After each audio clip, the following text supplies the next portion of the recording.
એક વખત શ્રીહરિ ગંગામાના ગામ જેતલપુરમાં પોતાના ભક્ત વિપ્ર જોઈતારામને ઘરે પધાર્યા હતા.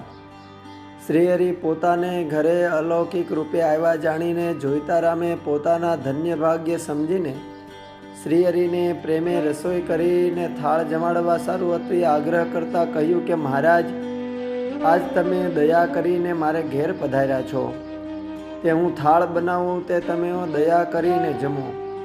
ત્યારે ભક્તનો ભાવ જાણીને શ્રીહરિ કહે કે જોઈતારામ, તું તારા હાથે રસોઈ બનાવે તો અમે થાળ જમીએ.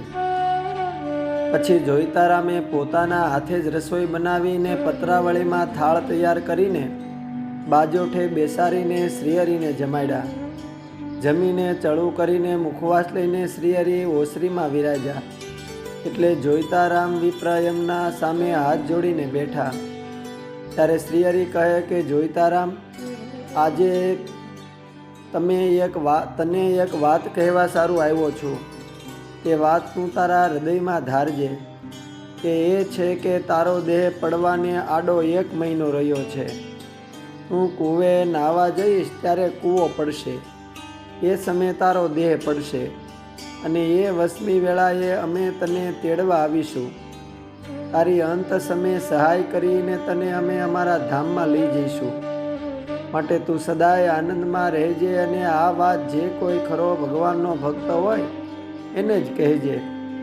ત્યારે જોઈતારામ કહે કે ભલે મહારાજ, પરંતુ આજ તમે પધાર્યા તે મારી એક બેન છે, તે તમારા દર્શન કરવા ઈચ્છે છે, માટે આપ રોકાવો તો એને હું બોલાવી લાવું. એમ કહીને ઉઠીને જોઈતારામ તુરત જ એની બેનને તેડી લાવવા ગયા ને આવ્યા ત્યાં તો શ્રીહરિ અદૃશ્ય થઈ ગયા. શ્રીહરિ જેમાં એ પતરાવળીઓ ત્યાં પડી હતી ત્યારે